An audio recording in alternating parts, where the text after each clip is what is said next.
అన్నింటిని మించి నిజంగా ఈ సినిమా గురించి కానీ ఈ సినిమా నిర్మాతల గురించి కానీ ఆ నిర్మాతలు రాధాకృష్ణ మారుతి వాళ్ళ గురించి కానీ ఆ దర్శకుడు నాకెవరూ పరిచయం లేరు. ఇంతవరకు నేను ఎప్పుడు వాళ్ళని కూడా చూడలేదు. ఒకరోజు సడన్గా మా అశోక్తి వచ్చి, గురుగారు మీరు ఒక సినిమాకి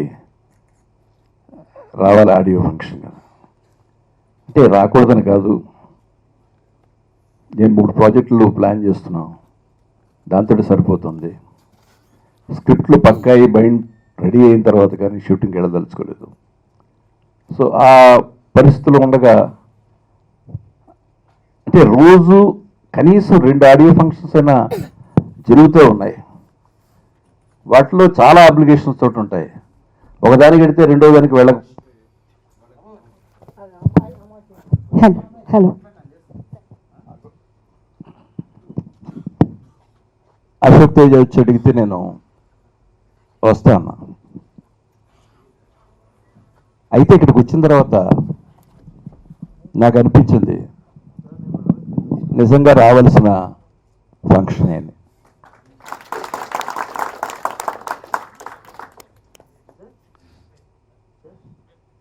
ఇక్కడ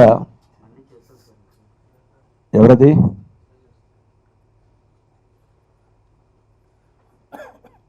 ఇక్కడ బడ్జెట్ సినిమాలు చాలామంది తీస్తున్నారు, కష్టపడి తీస్తున్నారు, మంచి సినిమాలు తీస్తున్నారు. కానీ అవి విడుదల రోజునే తెలిసి మళ్ళీ 2 రోజులు అనుకునేలోగా సినిమాలు తీసేస్తున్నారు. ఇవి ఎక్కువగా జరుగుతున్నాయి. దురదృష్టం ఏంటంటే ఈ సినిమాల్ని టీవీల్లో చూడడానికి కూడా అవకాశం లేదు.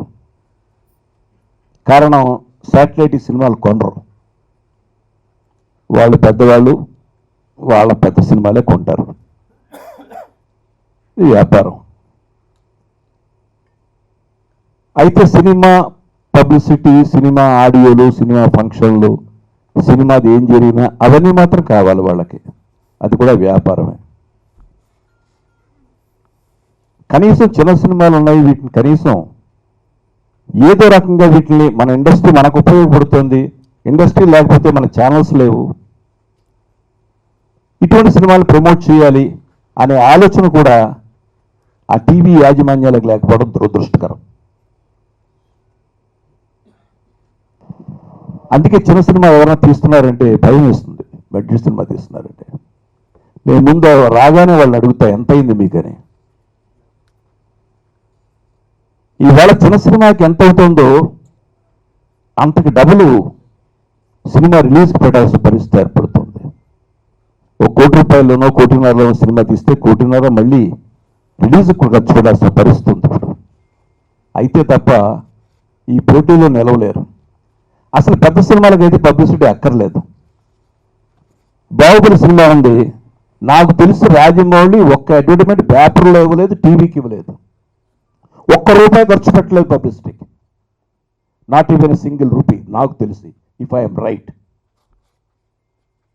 ఆ టీవీలో చేసుకుంటాయి. ఎందుకంటే తిరుగుతూ ఉంటే చెప్పాలని, ఇంతకుముందు ఏదైనా అడ్రస్ అడిగితే ఆ రామాలయం దాటి రైట్కి తిరిగితేనండి కరణం గారి ఇల్లు, ఇంకెవరి ఇల్లు అని. అలా సినిమా పరిశ్రమలో ఏ సినిమా అడ్రస్ అడిగినా ఈ రామాలయం దాటే వెళ్ళాలి. రామాలయం లాంటి